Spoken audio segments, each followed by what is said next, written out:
بسم اللہ الرحمن الرحیم۔ نجف کا ایک طالب علم یتیم تھا، ایک مدرسے میں بڑا ہوا، ڈیلی جاتا تھا حرم امیر المومنین میں۔ کھانسی کا مرض تھا، اسے بہت کھانستا تھا، زخم تھا اس کے سینے میں۔ کہتا ایک دفعہ صبح صبح امیر المومنین کی زیارت کر کے جب واپس مدرسے کی طرف آ رہا تھا تو مدرسے کے ساتھ میں کوئی گھر تھا، کہہ رہا توجہ نہیں تھی میری، اچانک دیکھا کہ ایک جوان لڑکی اس گھر کے اندر گئی، کہتا ایسے ہی اتفاقاً میری نگاہ اس کے چہرے پہ پڑ گئی۔ اب جوان آدمی، فارسی میں کہتے ایک نگاہ نہ صد نگاہ، ایک نگاہ نہیں 100 نگاہ اس کا عاشق ہو گیا۔ اب زیارت پہ جا رہا ہے، اس کو مزہ نہیں آ رہا، ایک دن 2 دن بے چین۔ اب کیونکہ نیک تھا، ڈیلی جا رہا ہے امیر المومنین کے حرم میں کہ مولا جوان ہوں، شادی کے قابل ہوں، شادی کرنی ہے تو اسی خاتون سے۔ مدرسے آیا، اپنے استاد کو بولا۔ اب کسی چیز کا اچھا لگنا، پسند آنا یہ بری بات نہیں ہے، لیکن اس چیز کے حصول کے لیے میں نے حلال راستہ اختیار کرنا ہے، حرام راستہ نہیں اختیار کرنا۔ اس نے کہا کیا کروں؟ ادب کا راستہ یہ ہے کیونکہ یتیم ہوں، استاد نے بڑا کیا، اپنے استاد کو بولو کہ قبلہ فلاں ہمسائے کی کوئی خاتون ہے، مجھے اچھی لگی ہے، آپ جا کے معلوم کریں اور میرے لیے آپ رشتہ مانگنے جائیں۔ استاد نے کہا ٹھیک ہے جوان، کوئی بات نہیں، میں رشتہ مانگنے جاتا ہوں۔ یہ ہے حلال طریقہ۔ حرام طریقہ کیا ہے کہ جوان سیدھا فیس بک پہ چلا جائے کہ ماما اور چاچا کو کیوں بھیجوں جب فیس بک ہے تو، سیدھا خود چیٹ کرنا شروع کر دے، میسج کرنا شروع کر دے، پوئٹری بھیجنا شروع کر دے اور ٹوٹے ہوئے دلوں اور تیر سے بھرے ہوئے دلوں کی تصویریں بھیجنا شروع کر دیں۔ اس نجف کے جوان نے صحیح راستہ انتخاب کیا۔ استاد گیا اس کا رشتہ لینے، اس نے پوچھا لڑکا کیا کرتا ہے؟ کہ یتیم ہے، میں نے پالا ہے، بڑا کیا ہے۔ کہ وہی جو کھانستا رہتا ہے؟ کہ ہاں وہی۔ کہ نہیں، ایک تو غریب ہے، دوسرا بیمار ہے، میں اپنی بیٹی نہیں دوں گا۔ استاد آیا کہ بیٹا، اب ظاہر ہے اس کی بیٹی ہے، اختیار باپ کو ہے، نہیں دے رہا۔ اس نے کہا استاد میں نے دیکھا ہے، میں جی نہیں پاؤں گا۔ کہ طالب علم ہو،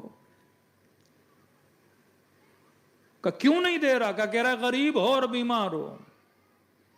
سیدھا مدرسے سے نکلا امیر المومنین کے حرم میں، کیا کہنے لگا؟ مولا غریب ہوں تو میرا کیا قصور، بیمار ہوں تو میرا کیا قصور؟ مولا میں کسی چیز کو پسند کر رہا ہوں، مجھے کیوں نہیں مل رہی؟ ہم مجھے کہتے ہم نہیں دیتے، مجھے غربت کا تانا تو نہ دیتے، مجھے بیماری کا تانا تو نہ دیتے۔ کہتا ہے کئی دنوں تک صحن حرم امیر المومنین میں روتا رہا۔ اتنے میں ایک شخص میرے سامنے سے گزرا کہ جوان کیوں رو رہے ہو؟ میں نے کہا کوئی حاجت ہے؟ کہ جن کو حاجت ہوتی ہے وہ اپنے وقت کے امام کو بلاتے ہیں۔ کہ کیسے بلاؤں؟ کہ جا مسجد سہلا یا مسجد کوفہ، 40 شب بدھ امام زمانہ سے التجا کر۔ کہتا ہے غریب طالب علم تھا، میں نے 40 شب بدھ روزہ رکھتا تھا اور مسجد میں جاتا تھا، نماز امام زمانہ پڑھتا تھا اور امام کو بلاتا تھا۔ کہتا ہے جب آخری شب بدھ آئی، بے انتہا سردی کا موسم، غربت اتنی تھی، تھوڑی سی چائے روٹی کے 2 ٹکڑے لے کے مسجد گیا۔ اب کہتا ہے جب کھانستا تھا تو کھانسی اتنی شدید تھی میرے منہ سے خون آتا تھا، مسجد میں بیٹھوں کھانسوں تو خون آئے، مسجد نجس ہو جائے۔ جب بھی کھانسی آتی اس سردی میں مسجد سے باہر جاتا، قلی کرتا، پھر آتا مسجد میں۔ افطاری کا وقت قریب تھا۔ عربوں میں رسم ہے کہ جب کوئی عرب سفرے پہ بیٹھتا ہے تو اگر کوئی مہمان آ جائے تو عیب مانا جاتا ہے، آپ مہمان کو دعوت نہ دیں سفرے پہ بٹھانے کے لیے۔ کہتا ہے روٹی کا ٹکڑا تھا، چائے کا 1 ہی کپ تھا، بھوک شدید لگی ہے، آخری شب بدھ ہے، اس امید سے بیٹھا ہوں کہ امام کی زیارت نصیب ہوگی۔ کہتے اتنے میں دیکھا ایک سید بزرگوار مسجد سے داخل ہوئے. میں نے کہا برا لگتا ہے، سید ہیں، بزرگوار ہیں، عالم ہیں اور دعوت نہ دوں. میں نے کوئی بات نہیں، اللہ مالک ہے، آج کھانا ایسے دیتا ہوں، میں پانی سے افطار کر لوں گا. کہتا ہے ان کو کہا کہ تشریف لائیے. وہ سید سفرے پہ بیٹھے. میں نے کہا بسم اللہ. روٹی کا نہیں میں نے کھانا نہیں کھانا. میں نے کہا چائے پیجئے. انہوں نے کہا نہیں، ہمیں چائے پینے کی عادت نہیں ہے.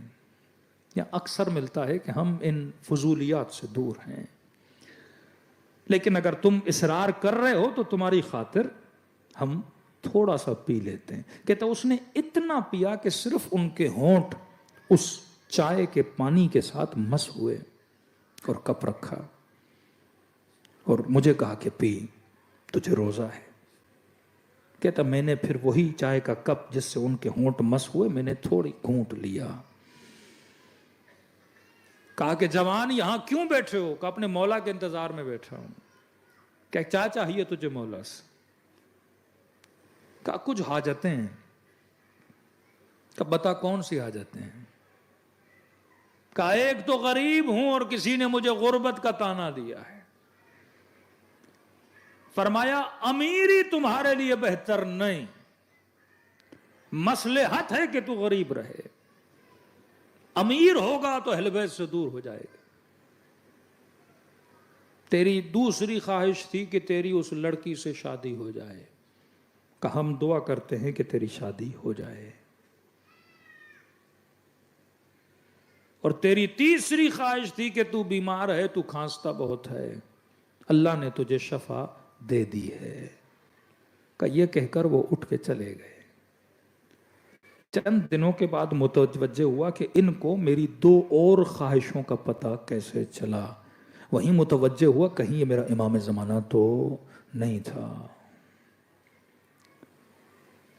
کہتے اب جب نظروں سے اوجھل ہوئے اور وہ چہرہ جسے میں نے دیکھا تھا، اتنی مجھے محبت ہو گئی اس چہرے سے کہ وہ جو چہرہ دیکھا تھا اب وہ میں بھول گیا. اب کہنے لگا کہ پروردگارہ تینوں خواہشیں نہیں چاہیے، بس دوبارہ یہ چہرہ مجھے دکھا دے. شدید تھا نا وہ حسن میں، محبت میں. اب کہتا ہے دل اس کی طرف راغب ہو گیا. میں نے کہا کچھ بھی نہیں چاہیے. کہتا ہے سیدھا حرم امیر المومنین میں گیا. اتنا رویا کہ مولا آئے بھی میں نے پہچانا نہیں، میرے ساتھ بیٹھے میں نے پہچانا نہیں. پتا ہوتا ہاتھوں کا بوسہ لیتا، چہرے کا بوسہ لیتا. کہتا مولا اپنے ساتھ مجھے لے جائیے. کس دنیا کو لے کر بیٹھا تھا، اور امام تھے، امام سے امام کو نہیں مانگا. کہتا ہے حرم امیر المومنین سے روتا ہوا واپس آ رہا تھا. میں نے اتنے میں محسوس کیا کہ جوان تیری کھانسی کو کیا ہوا؟ کہتا محسوس کیا کہ مجھے تو کب کی شفا مل گئی. شفا اسی چائے میں تھی جس سے امام نے اپنے ہونٹوں کو مس کیا تھا. کہتے اپنے حجرے میں گیا، زار و قطار رونے لگا کہ اللہ دوبارہ زیارت کرا، اللہ دوبارہ زیارت کرا. اتنے میں حجرے کے دروازے پہ دستک ہوئی. دروازہ کھولا، ایک بوڑھا شخص میرا نام لیا. کہ فلاں. کہاں فلاں؟ کہا کہ تم کھانس نہیں رہے. کہا کہ اس امام نے شفا دی ہے جو مریضوں کو شفا دیتا ہے. کہ آپ ہیں کون؟ کہ میں اسی بچی کا باپ ہوں جس کا رشتہ تم نے بھیجا تھا. کل اپنے استاد کے ساتھ آنا، میری بیٹی کا رشتہ لے کر جانا. میں نے کہا کیا ہوا؟ پہلے جواب دیا، اب خود آئے ہو رشتہ دینے کے لیے. اور رو کے کہنے لگا جوان آج کے بعد میری شکایت امام زمانہ کے ساتھ نہ کرنا. چیزوں کو اگر حلال کے ذریعے سے انسان حاصل کرنا چاہے، یہ دعا کس لیے ہے؟